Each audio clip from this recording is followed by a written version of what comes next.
One of those lectures, my junior year, 1987, featured John Baylis, who then was a visiting faculty member at BYU. John was then teaching at a lovely university in a lovely little town on the Welsh coast called Aberystwyth. And John taught at Aberystwyth for 30 years, from 1970 to 2000. In 2000, he was lured away by another Welsh university in Swansea, and he is now the head of the Department of Politics and International Relations at Swansea, in addition to being the Pro-vice-chancellor of the university in Swansea. John, as I said, was a visitor here on campus in '87, has also been a visiting professor at the University of Virginia in Charlottesville, and he is the author of about 20 books, which really amazes me. 20 books on various aspects of national security policy, international security policy, the Anglo-U.S. special relationship, nuclear history, and in addition to that has done dozens and dozens of articles. Today, Professor Baylis is going to speak about the transatlantic rift, Britain as a bridge, and at some point we're going to, I think, have the slide ready. I have to apologize.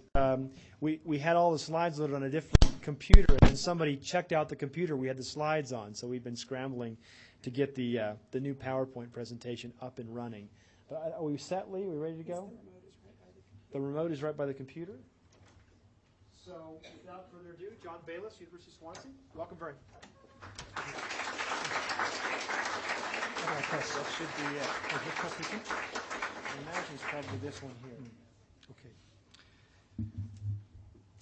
Well, my thanks indeed to Professor Jacobi for those very generous, very kind words of welcome. The Kennedy Center has a major international reputation, and it's a great honor for me to be invited back to Brigham Young. Professor Jacobi mentioned that I have been here before, 1987, 1998, and now 2004. I was thinking about this last evening, and it struck me that the invitations seem to come once every decade, which means that my next visit should be sometime after 2010, if I'm ever invited back, and if I'm capable of being invited back at that stage. But certainly a great pleasure for me to be here. You have a wonderful university. Please don't take this area for granted. It's an area of great inspiration, and certainly I always enjoy my visits to Brigham Young immensely when I'm fortunate enough to be invited. Well, my talk today is concerned with the transatlantic rift, which of course has been the subject of very considerable debate in Europe and of course and in the United States.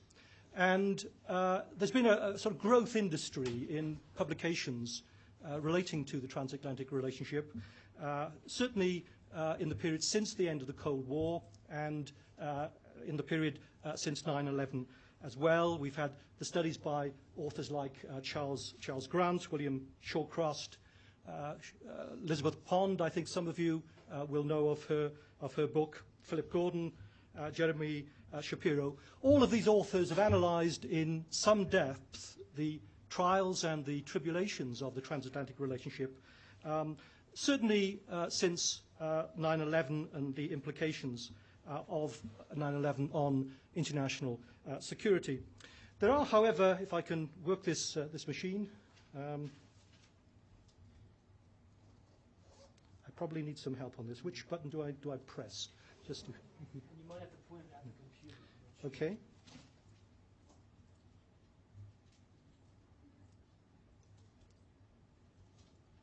No.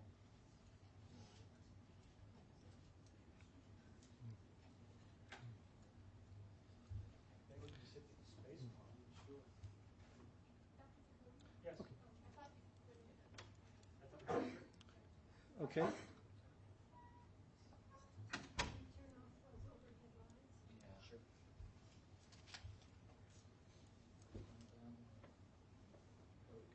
Yeah, but it's the remote though that's not working. Do I have to press the space bar every time? It's not connected.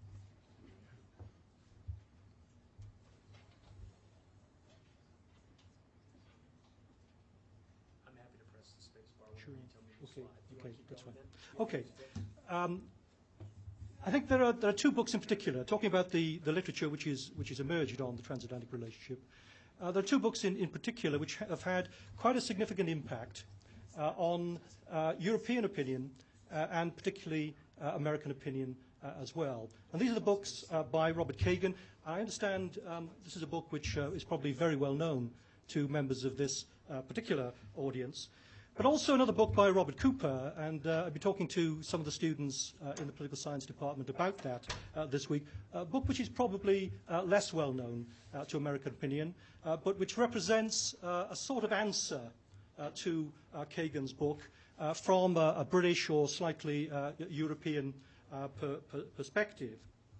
Now, those of you who know about the Kagan book will know that he has a very distinctive analysis of the relationship between the United States and Europe. He argues in his book, which is called, as you know, Paradise and Power, that it's time to stop pretending that Europeans and Americans share a common view of the world, or indeed even that they occupy, he says, the same world. On the all-important questions of power, the efficacy of power, the morality of power, even the desirability of power, Kagan argues that American and European perspectives are now very different indeed. Europe, he says, effectively is turning away from power, or indeed perhaps moving beyond power, in their view, into a more self-contained world of laws and rules and transnational negotiation and cooperation. Kagan, in other words, claims that Europe is entering a post-historical paradise of peace and prosperity, which reflects the realization of Immanuel Kant's concept or notion of perpetual peace. And he contrasts this movement in Europe since the Monnet and Schuman plan in the 1950s through to the present day by the way that the United States, he says, is mired in history.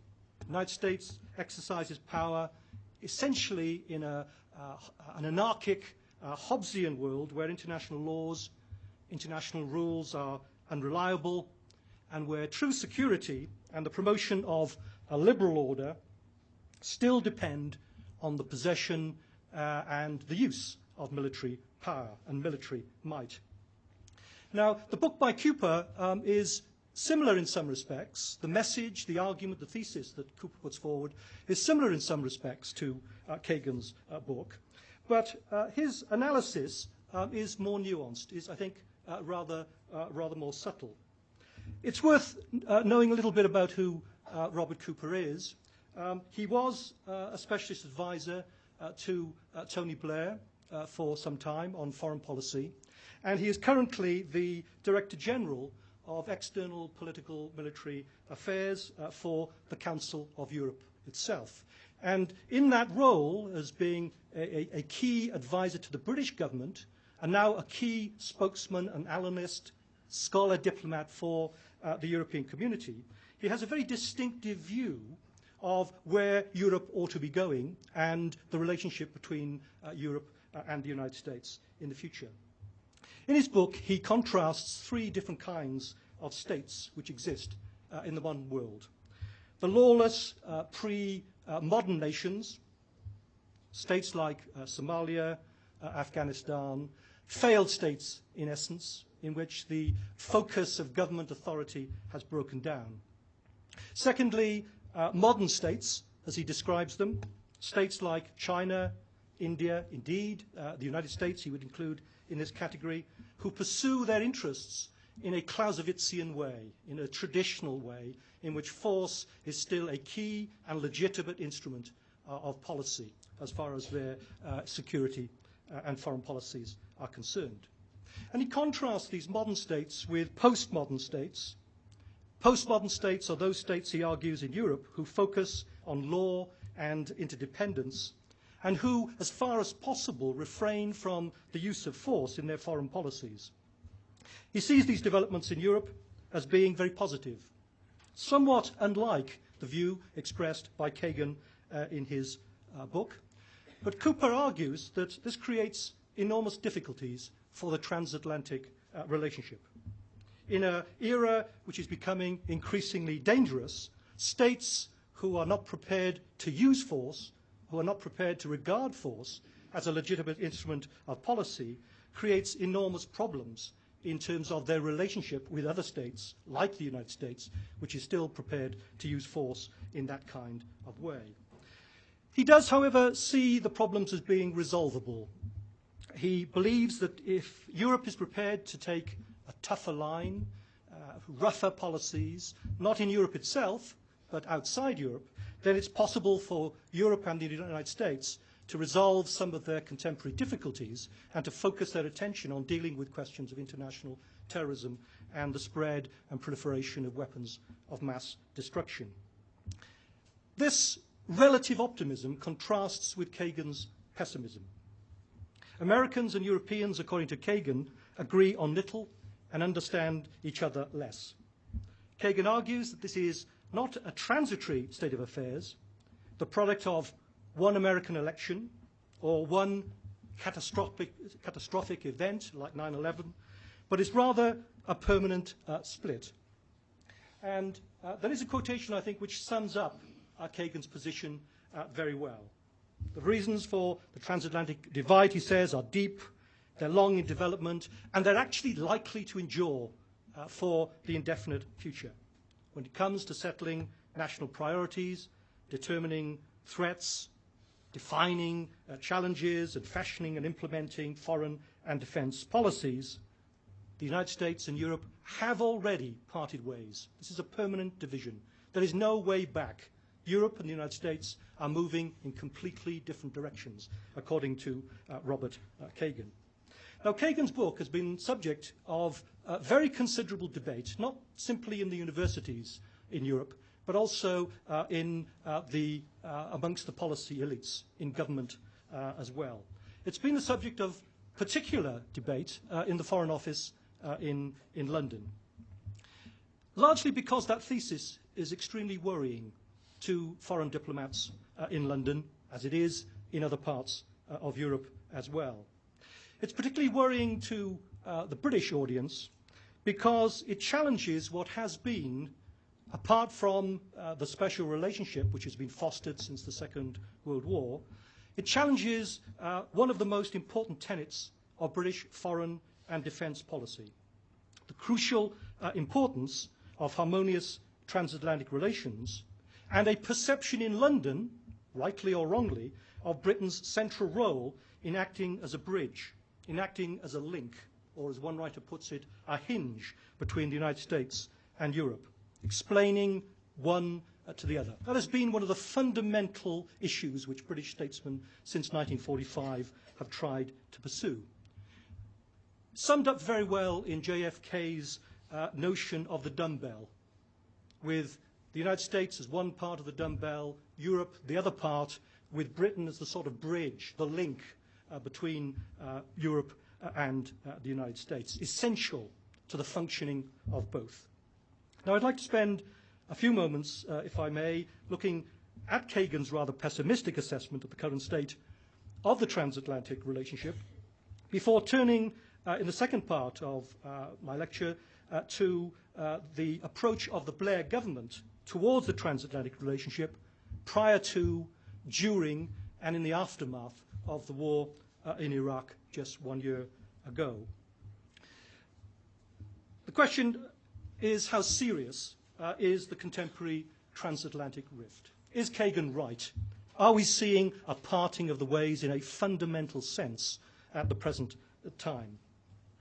Well, I would argue that most people now agree, not everyone, but most people I think now agree, that perhaps Kagan, with his big idea, because that's what it is, it's a very profound big idea, nevertheless over-exaggerates the different Hobbesian and Kantian perspectives of the United States and Europe at the present time.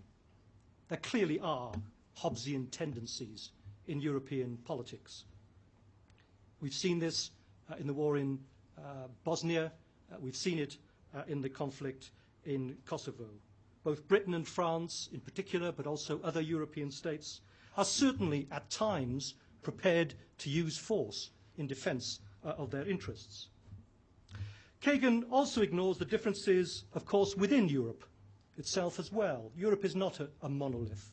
As we saw during the war, there were significant splits, significant divisions between Britain, Spain, Poland and Italy on the one hand, the so-called New Europe, and the other old Europe, the Europe of France, the Europe of Germany, the Europe of the Benelux countries. Europe clearly is not a monolith in that sense which Kagan seems to imply in his book. Nevertheless, Kagan, I think, is right in one important sense, at least in terms of the seriousness. Although I would not agree with the fundamental conclusion that he comes to, certainly I think he's right in terms of the seriousness of the nature of the differences which have appeared in the transatlantic relationship during the last year. There were, of course, numerous problems in the transatlantic relationship prior to the ending of the Cold War. Significant, important, long-term disputes, problems over Suez, problems over the French withdrawal in 1966 from the military structure of NATO, long problems over burden sharing, sharing of spending on defence during the Cold War itself. But at the end of the day, despite these differences, there was a basic shared understanding. There was an understanding that there was a shared threat, and that basic identity, that basic understanding, prevented these individual disputes which occurred from opening up into a permanent schism in the transatlantic relationship during the Cold War. Since the end of the Cold War, of course, there have been other problems in the transatlantic relationship.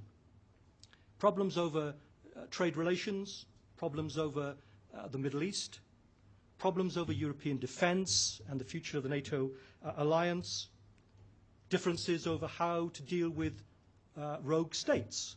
I guess the best example of that is the differences of opinion about how to deal with Iran over the last 12 months or so, with the Europeans taking a very different view in terms of their approach to a critical dialogue with Tehran to the approach taken by the United States.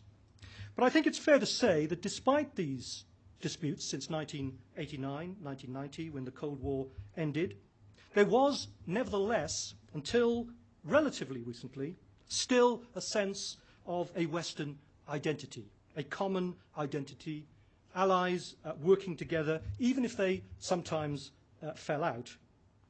And I think it's fair to say that this sense of identity was very much in show in the aftermath of the 9/11 catastrophe. France, if you recall, in particular, was very supportive of the United States during that period immediately after 9/11.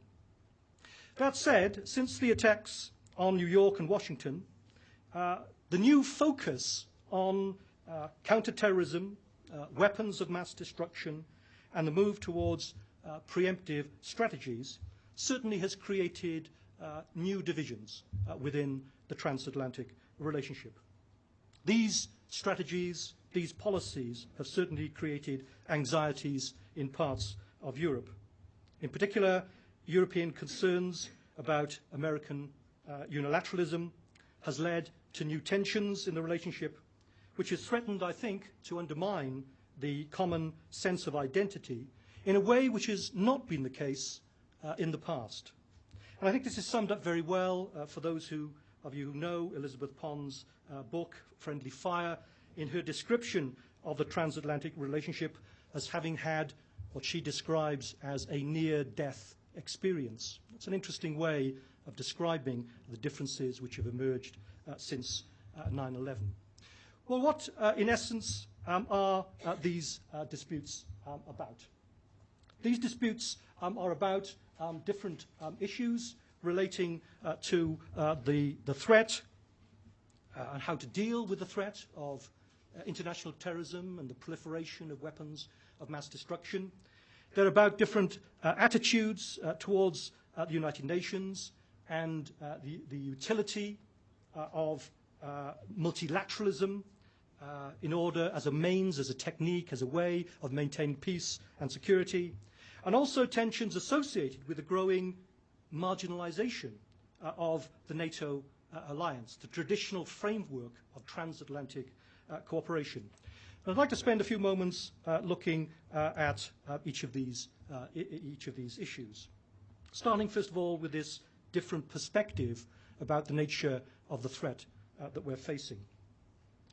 One of the things I think that has become clear over the last year, at least possibly until last week with the Madrid bombings, is the different perceptions in the United States and in parts of Europe of the threat, of the imminence of the threat, and how to go about dealing with this threat.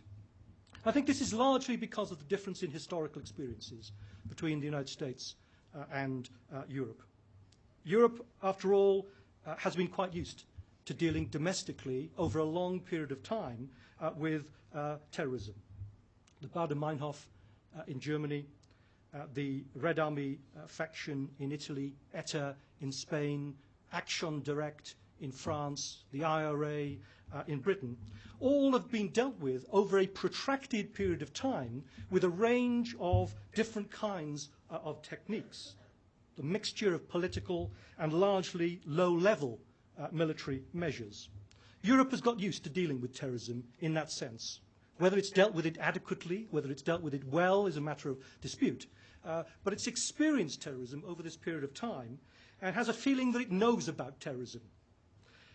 When the United States, therefore, responded in a very dramatic way with its attack on Afghanistan, this preemptive military strategy which was developed by the Bush administration, that was something which Europeans found very difficult to understand. Was this the right way? Was this the right approach? Was this an overreaction to the problem of terrorism, as Europeans felt, and again, rightly or wrongly, felt that they understood the problem? Now, of course, on the other side, equally, the reluctance of some European states to use force to support the United States, given the seriousness of the threat, has also been extremely difficult for Washington to comprehend as well. But here we see a very different perspective on what the threat was and on how to deal with the threat. One of the very interesting things, I think, at the moment, of course, is what effect the Madrid bombings of what are called now 3/11, actually, in Spain, what effect those bombings will have on European opinion as a whole, especially as we now almost certainly believe that this was the work of Al-Qaeda. And this is an issue that I'd like to return to a little later. So there's the issue of the threat and how to deal with it. There's also the problem of the different view of multilateralism, the different view of the role of the United Nations as an institution within international relations. Whether the United Nations is now capable of dealing with the problem of global security, global stability, and global chaos. During the Iraq War, as we know, countries like France, Germany, Luxembourg, Belgium, somewhat dismissively known as the Chocolate Four in Britain and in the United States. Those four states in particular emphasized the importance of maintaining the legitimacy of military action through seeking agreement within the United Nations, however long that agreement might take. And that was a problem, of course, for the United States. These countries argued for the need to maintain a rules-based international system in which multilateral agencies, like the United Nations, were an indispensable part of international order. And they rejected attempts, as they saw it, by the United States to use the United Nations itself as a body to impose an essentially American hegemonic position on the international system. They felt that the American government was using the United Nations as an instrument to achieve its own view of international security. Critics in Europe pointed in particular to American policies on the Kyoto Protocols, on the International Criminal Court, and the whole range of new policies on arms control. They pointed to these as examples of this new unilateralism and this rejection of multilateralism in the foreign policy of the Bush administration. Now, the United States, on the other hand, of course, has increasingly come to regard the period since 9/11 as a new epoch, as a new era, in which the United Nations is a rather cumbersome organization, an unwieldy body, a body which is largely incapable of responding effectively, quickly, to international terrorism and the spread of weapons of mass destruction. To the neoconservatives in the administration in particular, France was seen to be pursuing its traditional policy of opposing the United States, and from Washington's point of view, was cynically using the United Nations to thwart the legitimate American attempts to enhance international security. The stark contrast between unilateralism and multilateralism, it seems to me, has been overstated. That stark contrast which is often put forward between these two distinct concepts. Nevertheless, they do represent an important difference of perspective on either side of the Atlantic, certainly between that group of European countries and certain members of the administration. NATO is another area in which there are growing difficulties. The future of NATO, whether NATO has a continuing role to play, is a source of increasing controversy. The United States has continued to emphasize the primary role of NATO in Western defense, but at the same time has, of course, as we know, increasingly argued for more flexible coalitions of the willing to support its largely independent military actions. Paul Wolfowitz is very fond of referring to NATO as a sort of toolbox, a toolbox which you can take out the tools that you want at particular moments in time to deal with the particular problem that you have. So a rather different view of NATO from Washington than perhaps the traditional view of NATO. In contrast, France, Germany and some of the smaller European countries have emphasized the need to develop a more autonomous European military capability which can be used independently of the United States. And this, of course, this notion of military activity focusing on Europe being used independently, autonomous of the United States, has created enormous annoyance, distrust in Washington. Either way, depending on which view of NATO you take, an American or a view of NATO by some parts of the administration, or a European view of NATO which suggests that there should be greater autonomy of military capabilities in Europe, whichever view you take, NATO as a framework of cooperation is clearly currently in considerable difficulty. Serious question marks are being asked about its future. Senator Lugar, who usually has very interesting things to say about this, has argued that if the alliance does not address the most pressing security threats to our countries, namely weapons of mass destruction and terrorism, it will become increasingly marginalized. And if it becomes increasingly marginalized, given that it is the only real significant framework of cooperation in security terms which exists, then clearly this is extremely dangerous for the future of the transatlantic relationship. So Senator Lugar, in that sense, I think, is summing up a great anxiety, a great worry which exists about whether or not NATO, as an institutional mechanism for linking both sides of the Atlantic together, is capable now, in the new era, of performing that traditional function. As far as Britain is concerned, these two issues of the United Nations and the future of NATO cause considerable problems.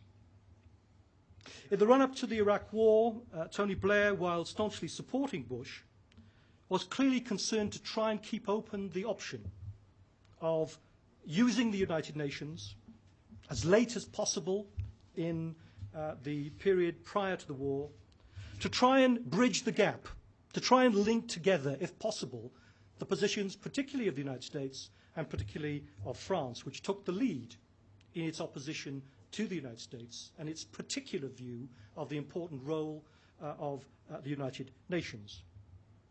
And I think it's fair to say that in the aftermath of the war, Blair has continued to try, as he has put it on more than one occasion, to bring the United Nations back in. To bring the United Nations in to try and help with the process of reconstruction, as well as to try to create a greater degree of legitimacy for the actions of what are regarded as the occupation forces, British, American, and other allied forces. The United Nations would at least provide a greater degree of legitimacy for that process of reconstruction which is taking place, particularly as the violence has escalated. I think it's fair to say that Blair really has not been terribly successful in that policy which he's attempted to pursue. It saddens me, as someone who has been a supporter of Blair for many years, to accept that those policies have not been successful, but I think it is certainly the case that in some important respects that bridge which he's tried to maintain has been close to collapse over recent months. That's true as far as the United Nations are concerned, and I think there are also problems associated with British policy towards NATO as well. Blair's attempted to reconcile European views and American views not only over the United Nations but also over NATO. Until 1998, attempts by France in particular to develop a European security and defence identity, somewhat separate from NATO, largely failed because of British opposition and American opposition. Britain was unwilling to participate as a European and a significant European state in that attempt by France to develop a distinctive and different and autonomous military capability amongst the European states themselves. NATO, from Britain's point of view, was seen as the primary Western defence institution, and attempts to achieve a European defence identity seemed likely to London to undermine NATO, not to reinforce it. In 1998, however, there was a change in British policy. Blair met Chirac in the aftermath of the Bosnian conflict at a place called St. Malo, and both agreed that Europe's defence weakness had to be remedied. Here was a major military conflict in Europe in which the Europeans had largely failed to resolve the difficulties. The Dayton Accord, after all, had been largely the result of American action. That European diplomacy, European military force had failed to solve the problem. The United States had to be asked in to resolve an essentially European issue. And so Blair and Chirac agreed that there had to be some changes in European security which would allow the Europeans themselves to resolve the issues in their own backyard. Chirac agreed that he did not wish to challenge NATO, and Blair agreed that he would participate in a European force that could, under certain circumstances, be used independently of NATO. Significantly, the result of this was great hostility in Washington. Blair and his defence minister, Hoon, were summoned to Washington and told very clearly that this compromise, which had been worked out at St. Malo, could well fundamentally undermine the future of the NATO alliance. As a result, Britain backed away from its support for the concept of an autonomous European defence capability, at least for a time. In the aftermath of the Iraq War, however, Blair has returned to this theme. In September 2003, the British, the French and the Germans met at a tripartite summit meeting in Berlin, designed after all of the difficulties and hostilities of the Iraq War, to patch up their disagreements. They attempted to patch up their disagreements by symbolizing a rapprochement in military terms, in providing a more concrete plan for European cooperation on defence. The essence of this was a compromise over French insistence that there should be an EU operational planning headquarters established, which would be independent of NATO. And at the same time, Britain's determination that there should be no planning structure outside the alliance. These were the two positions up until Berlin. It sounds as though they are not terribly important, but they were very significant symbolically. The French wanted an independent planning, military planning capability, independent of NATO. The British, up until this moment of time, did not wish to have such an independent planning cell. The compromise was that a non-standing military planning facility would be established with a skeleton staff, which would only become operational when the EU launches missions independent of NATO at some point in the future. Now, from Britain's point of view, this was an important compromise because in the aftermath of all of those difficulties over the Iraq War, it opened up the possibility of, for the first time since the war, of influencing high-level European policies, in his view, without undermining NATO, and thereby starting on the long road to re-establish trust in the transatlantic relationship once again. That long road to try and rebuild the rickety bridge, which had almost collapsed as a result of the war in Iraq.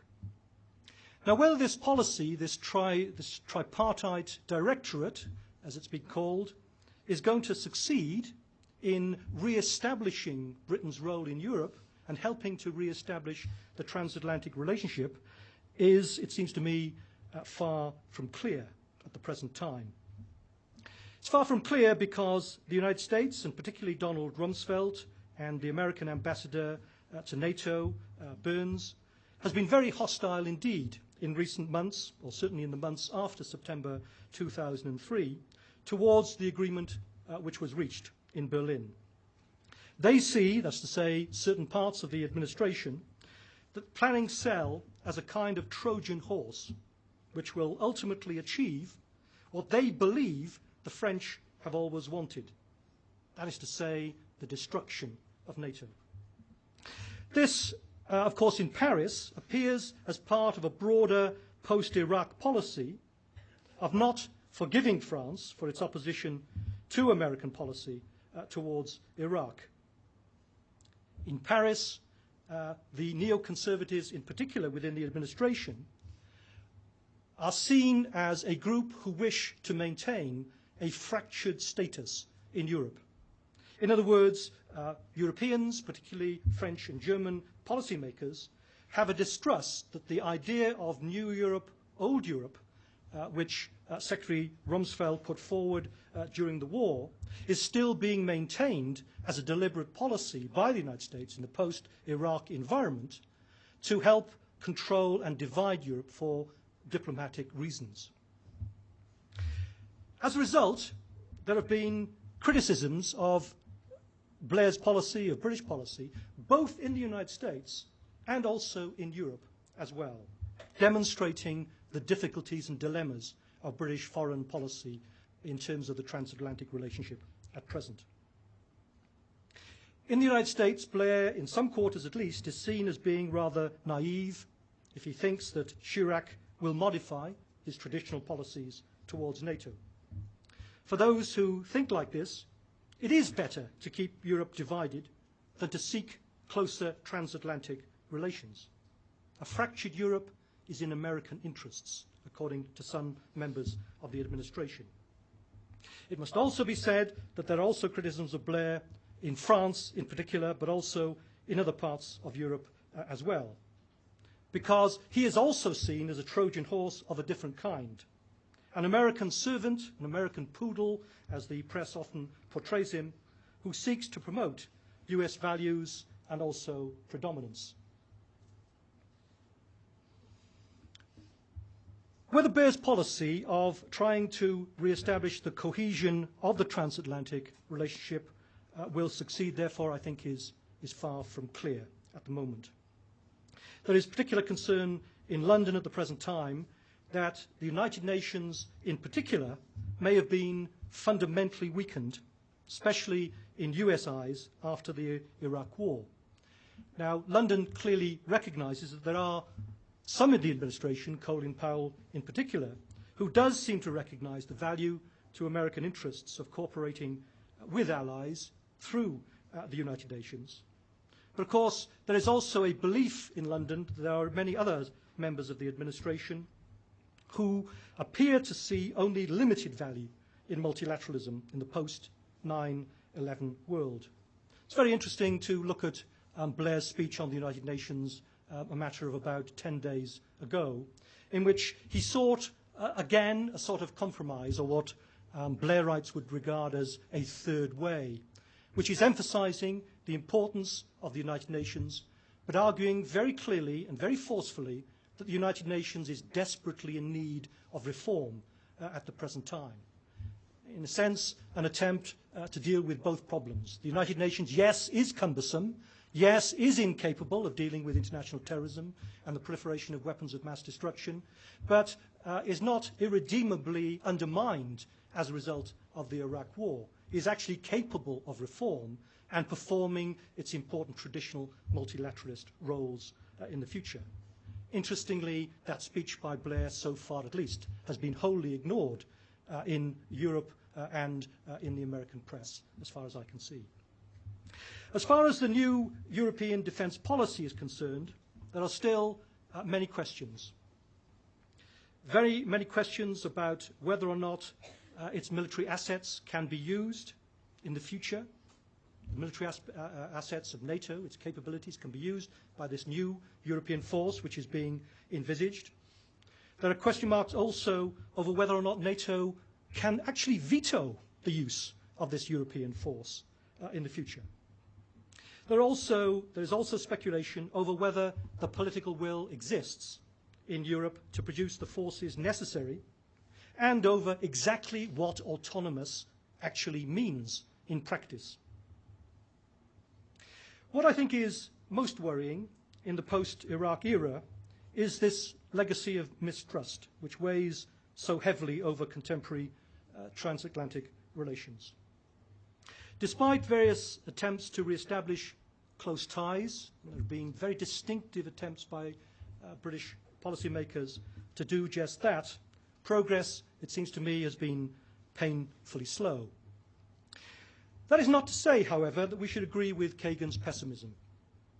Transatlantic relationship has, after all, proved itself to be very resilient in the past, and given the seriousness of the ongoing threat of international terrorism, there does seem to be a growing recognition in old Europe as well as in new Europe, if we should be using those terms, as well as in important parts of the American administration, that there are important common interests and values that are better defended jointly rather than independently.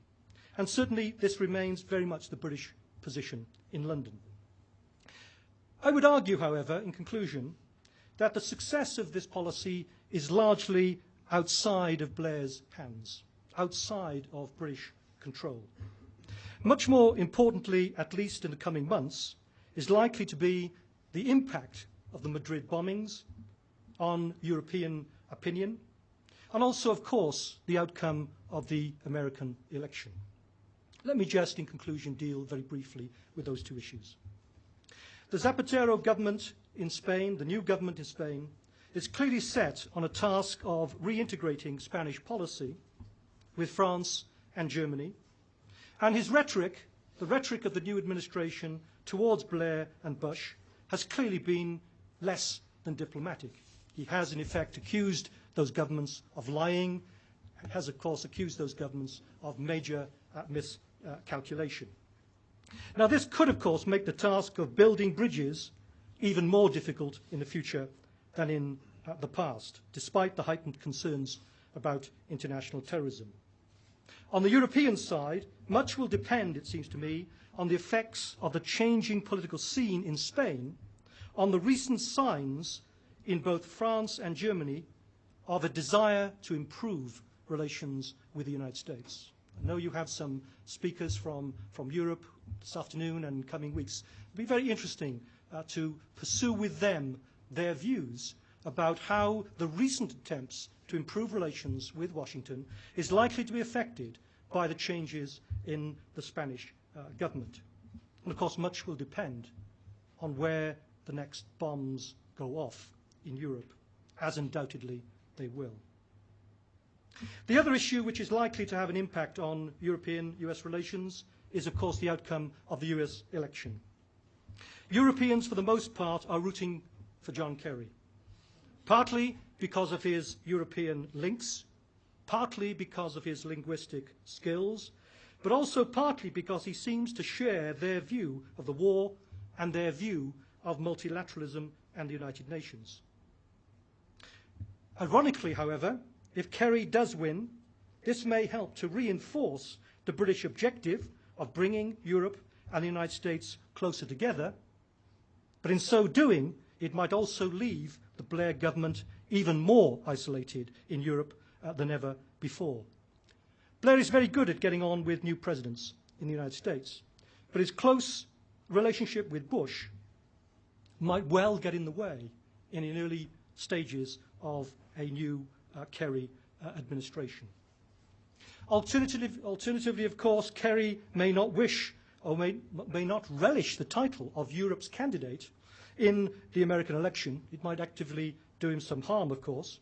And if Bush wins, the task of restoring closer transatlantic relations will remain an urgent requirement for those of us who are intent on trying to put together or put back together the transatlantic relationship for the purposes and the central purpose of dealing with the current threat of global terrorism effectively. Differences, should Bush win, over the United Nations, over NATO, over European defence, over the Middle East, and I could go on, will still be there and will still have to be resolved. Either way, a Kerry administration or a Bush administration, the diplomatic challenge for Blair and whoever his successors may be, it seems to me, will be a formidable one. Thank you very much.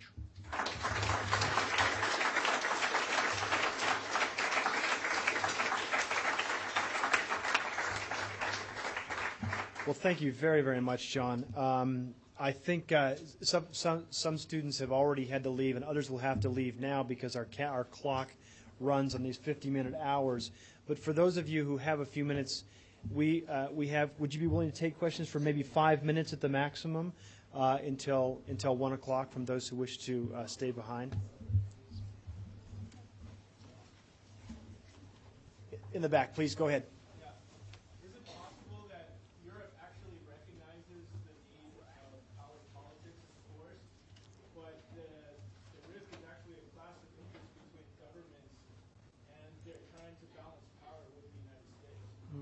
I think that's a very interesting question. In that sense, Kagan, I think, is wrong. That is a recognition of the importance of power politics, I think. It depends, which countries you're talking about. The German experience, I think, has been somewhat different, of course, to the experience of France and perhaps other European countries. But I think that is certainly what IR theorists would describe as a realist conception in much of European opinion. Although I think there is also recognition that there does need to be a search for a new kind of security community in Europe. And the Franco-German rapprochement, of course, has been critical in achieving peace. I mean, if you look historically at Europe's problems, the rapprochement between France and Germany has been critical. And the attempt to try and expand that outwards into a new, broader security community, I think, is very, very important indeed in terms of the history of Europe itself. I think the interesting question which you raise, is to do with the different perspectives of the governments themselves, and certainly to the extent that France has been driving this, Chirac does appear to have had a very different view of international politics to the United States. In the aftermath of 9/11 and the Iraq War and Afghanistan and all of that, what most people, I think, outside France would see is the United States as a hyperpower and a world which is structured in unipolar terms. One dominant, hegemonic superpower, hyperpower. Chirac, it appears, has not really accepted that vision. And if you look at his writing, some of the things that he said and some of the things that his administration have said, is you see a vision of the world in the future as being more multipolar. In other words, given that we do not like American hegemony, I'm talking about France, France now, that we do not like American hegemony, then the best way is to balance the power of the United States through a more multipolar structure. And that Europe, therefore, should emerge as another pole within that new structure of international relations. And that is part, I think, of a suspicion of American power, which goes back historically, of course, but also, I think, of a view that multipolar structures of international relations can be stable. Now, I'm not convinced by that. It seems to me that multipolar structures of international relations, I mean, anybody here who's read Mearsheimer and Kenneth Waltz and so on will, I guess, agree with this view, that multipolar structures, if we think historically, have been very unstable structures indeed. And so there is this debate over whether or not Chirac now has begun to back away from this multipolar conception which he is putting forward. Now, if you think that Chirac believes in a multipolar world, then of course you will see what he's doing in terms of European defence as part of that process. You know, Europe is trying to develop its own independent military power to become a superstate which will be one part of this new multipolar structure of international relations, to balance the power of the United States, to prevent a unipolar world in which the Americans are totally dominant in the international system. Now, there's some signs that Chirac may well be backing away from that and searching for some sort of more collaborative rather than conflictual relationship with the United States. But French policy on that seems to change, and that's why I think in Washington very often you do get this suspicion of France. Where does Chirac actually stand? Where does France stand in terms of its view of the way in which the international system is actually being structured and is actually developing in the future? So there are different perspectives. I think you're absolutely right. And they are governmental perspectives in those terms. And part of it, I think, is a concern, certainly in Europe, that this administration, the Bush administration, is not terribly interested in Europe in the way in which the American administration was interested in Europe in the Cold War period. It doesn't really care about Europe. And for many Europeans, that's very irritating indeed, and therefore you get these conceptions, in a sense, which emerge. Well, if the Americans are not interested in us, then maybe we have to go our own way. Maybe we do have to develop an independent source of power to deal with the kinds of disputes which might emerge in the future, if the United States should not be terribly interested in dealing with those disputes in the way in which we want to deal with those disputes. So we're in a position of transition, I think, in a conceptual sense, as well as in terms of the actual relationships which are evolving slowly but surely between the European states and the United States. Yeah, I have a question. Sure. How do you think, like, if this force actually comes to fruition and develops in Europe, how will the United States work to counter that? Will they work to try to strengthen NATO or the UN, or will they just continue to act unilaterally? That really is a fascinating question, because what you have, I think, is a very ambivalent attitude in the United States towards NATO at the moment. On the one hand, they say to the British, they say to others, NATO is the predominant institution of European security. It always has been, and we see it as the predominant institution. We don't want to have these alternatives to NATO. We've got NATO, we don't need anything else.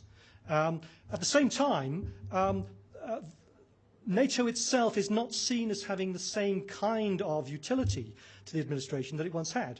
Afghanistan is a good example where NATO states were really, apart from Britain, were only invited in once Kabul had been taken. Article 5 was invoked, but actually NATO played virtually no part in Afghanistan. And so in Europe, NATO is seen as being an institution which the United States will use as a toolbox when it needs, but doesn't really believe necessarily in NATO as an institution in the way in which it was an institution in the past. So how will the Americans, and certainly the British have been deeply embarrassed by the American rejection of the kind of compromise which Mr. Blair has tried to pursue.